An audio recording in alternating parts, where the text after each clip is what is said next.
This is the Backstage Sonoma radio show, your all-access pass to the local music scene. Coming to you from lovely downtown Santa Rosa, it's the Backstage Sonoma radio show. And now, here's your host, Steve Roby.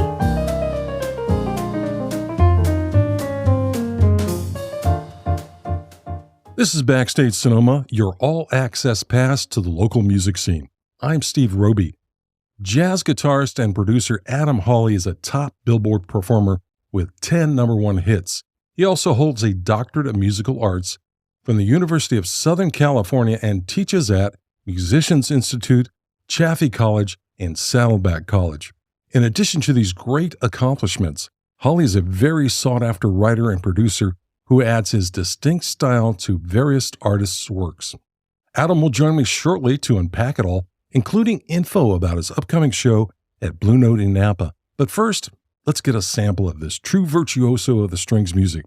Here's Adam Hawley with his number one hit, Up Top, from the new album, Unstoppable.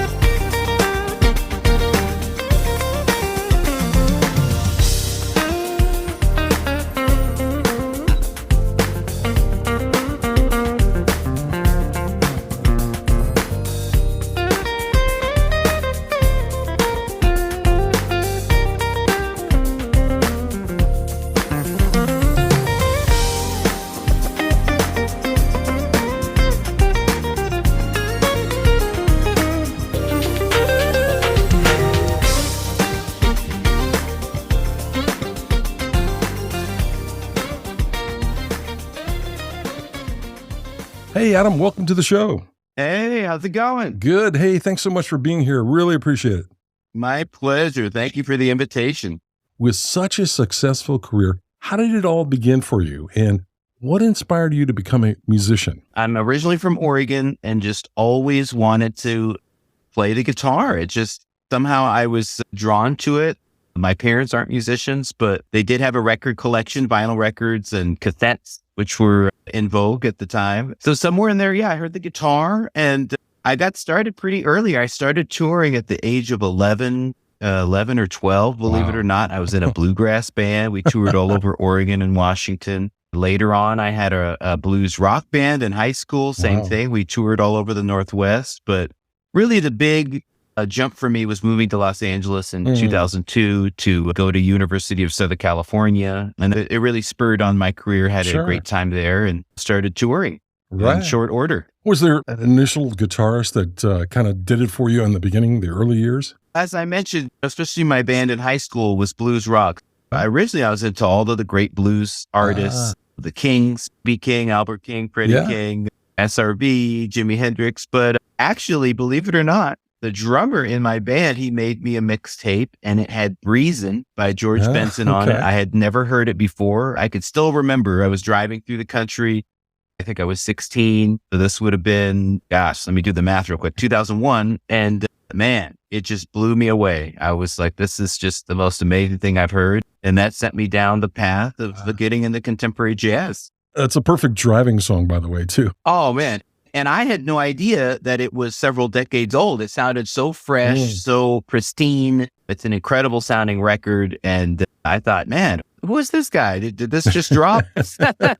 But in short order, I got to know Benson, got into Wes Montgomery and so on. And I really went down that path of getting into jazz. All right.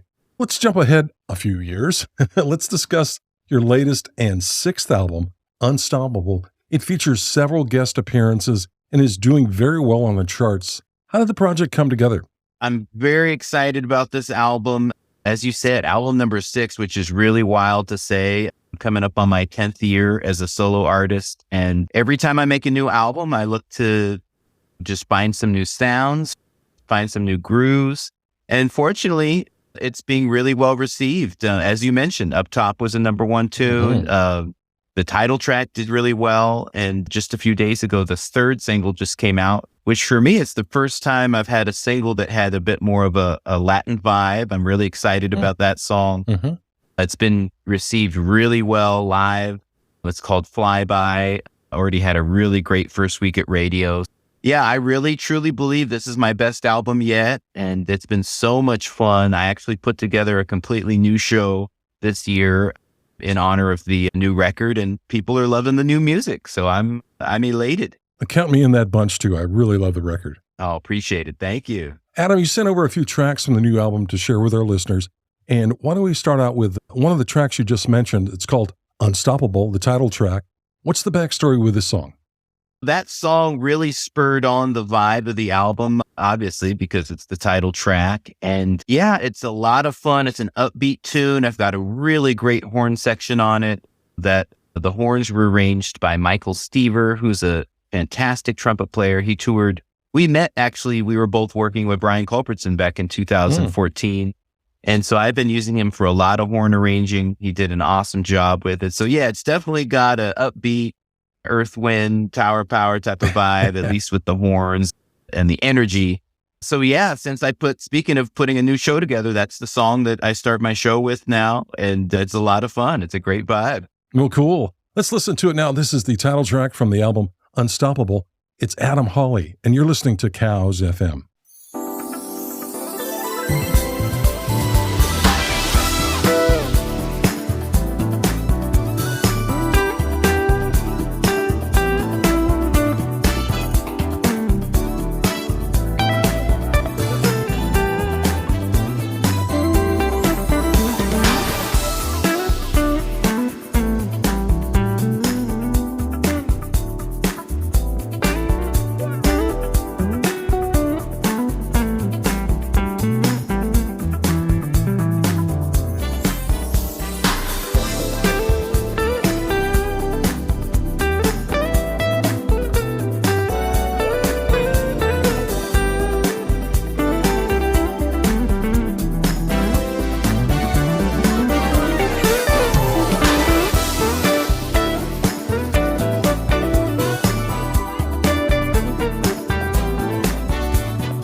This is Backstage Sonoma, and jazz guitarist Adam Hawley is our guest today. Adam, what does your songwriting process look like? How do you get started with a song, and where do you take it from there? So I do a ton of writing, either obviously for my own projects, but even more producing for other artists. I do writing every day, and I really look at it. It's like practicing your scales on your respective instrument or getting in the woodshed. It's the same type of thing. Yeah. I think one of the most freeing things is to realize every song that you write isn't a hit song and may not even be released. And when you look at it at that standpoint, you do have to write more songs, but the cream really rises to the top. At one point, I had a goal for myself. I got to do at least 2 new songs a week.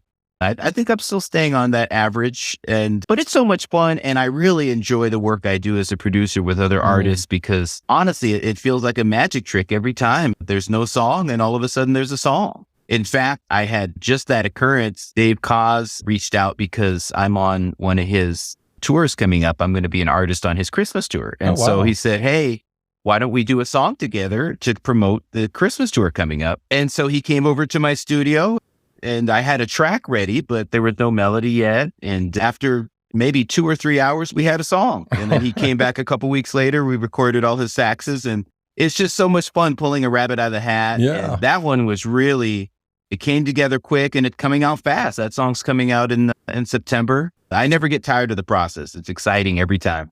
Can you give us a preview of what the title might be? Yeah, so that song is called Automatic. Looks like we'll be performing it. Even though it's not a Christmas tune, typically in these Christmas tours, there'll be a small segment somewhere in the middle of the show where you say, hey, you don't mind if we do something from our catalog? Just break up the Christmas music. And it looks like we'll be performing it in the tour as well. And very excited about it. It's a hot track. All right. You said that's coming out next month, right? Yeah, I believe it's September 15th, but I know it's the middle of September. All right. Hey, the next song we're going to play is called Flyby. What can you share about this track? Latin vibe. Also some horns from Michael Stever. Yeah, this is the first time I've done a few songs that had a Latin vibe in my catalog, but never a single. And man, this song has been so much fun. As I mentioned, we do it in the live show, and I have a whole kind of drum circle moment where I go back and forth with the drummer and really have a lot of fun with that. So it's an exciting track. It's also an upbeat tune, and it's already storming up the charts. I'm very excited about it. Let's listen to it now. This is Flyby by Adam Hawley, and you're listening to Cows FM.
Backstage Sonoma, and jazz guitarist Adam Hawley is our guest today. Adam, you have such a robust tour schedule this year. Oh my God, I don't know how you do it. How is it going? Oh, it's been incredible. I never take it for granted. The joke is that you perform for free, you get paid for the travel. So that's really, if there's anything challenging about it, it's the early mornings, the flights, the drives from city to city. But no, the performances are always a joy. And I always pinch myself that I get to tour doing my original music. This year, I'm going to have 85 shows. It's incredible.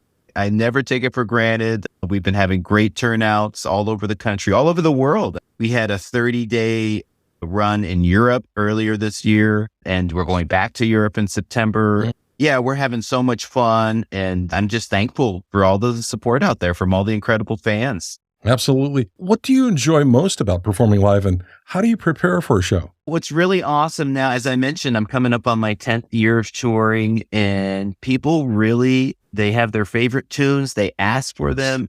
You can hear the response when a song, the intro of a song will come in and you hear either us or people exclaiming from the audience. And that's pretty cool for instrumental music that doesn't have lyrics to really grab onto, that people are recognizing the songs and appreciating them. That's always a blast. And then in terms of preparing, a lot of the preparation is done in advance. So I'm very diligent in terms of making sure my recordings are up to date, my live arrangements, my charts for the band. So that way, when I send it ahead, send it to the band, they know what to expect. So nowadays, really, the most preparation is just at sound check, just getting the sound together, getting our monitors going. And a lot of times the show takes care of itself. I did the work ahead of time, putting together the material. So once we get our sound together, I usually tell the band, all right, let's hit dinner. Let's save it for the show. Do you have any backstage rituals that you do before the show to get the band upbeat or anything like that?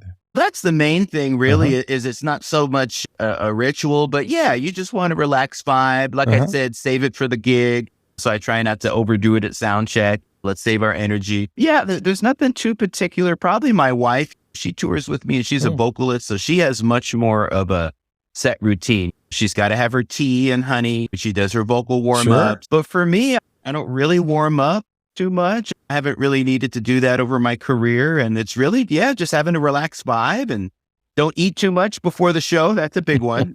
So I'll just have a salad, maybe eat after the show. But I don't have anything too extravagant for you. It's really just chill out and save the energy for the show. Some of the stories I've heard over the years of musicians doing chants and all the whole sage thing. So nothing crazy like that. Okay, cool. Nothing too crazy. Okay. What can fans look forward to the upcoming Blue Note show in Napa? Well, this is one of my favorite venues to play. They really treat the artists great. Speaking of backstage, they got a lovely backstage. The food is great. And speaking of the food, that translates to the audience, so they can enjoy a great meal there too. That's right. I'm linking up with a good friend of mine, Julian Vaughn. We've been doing shows here and there over the last 5 or 6 years. He's such an incredible artist, and he's got a great catalog of awesome music. And I'm a fan. He predates me about 5 years. So he was already an established artist when I first put out my first record. So I'm a fan of Julian. I know the audience is. We have so much fun collaborating in a live setting. We have a lot of music in common. He appeared on 2 really big songs for me over the years. I've appeared on a couple for him on his records. So it's such a natural show. We both have a similar vibe. We love to have a high energy show. We love to have an old school segment. So I've got some old school tunes. I do some Earth, Wind and Fire, some Stevie Wonder. He does some Whispers. He does some Kool and the Gang. Yeah. So there's a lot of synergy there, and it's fun. It's unique. You don't see it every day, a guitarist and a bassist headlining the band. There's so many horn players, and for good reason. I love a good horn player as well. But this is a really unique experience to have guitar and bass lead the band. We have a lot of fun with it. We did a Christmas tour together a couple years ago. Nice. And one of those shows was at the Blue Note Napa. And now we're coming back doing our regular catalog, and it's going to be a blast. We're going to have a party. It sounds good. I can't wait. Let me remind our listeners, Adam Hawley and Julian Vaughn will appear at Blue Note in Napa on Friday, August 23rd for 2 shows, 6:30 and 9 p.m. For tickets and more info, please visit bluenotejazz.com/Napa. And be sure to visit Adam's site, adamhawley.com for more of his music and schedule. Adam, thank you so much for your time today, and I really enjoyed the conversation. It's my pleasure. Thank you so much for the invitation. Backstage Sonoma will be right back after this quick break. Would you like to be a guest on Backstage Sonoma? It's easy. Drop the host an email at backstagesonoma@gmail.com. This is the Backstage Sonoma radio show, your all-access pass to the local music scene. Thanks for listening to the Backstage Sonoma radio show on Cows FM. Join us next time for more great interviews and music from local and touring musicians.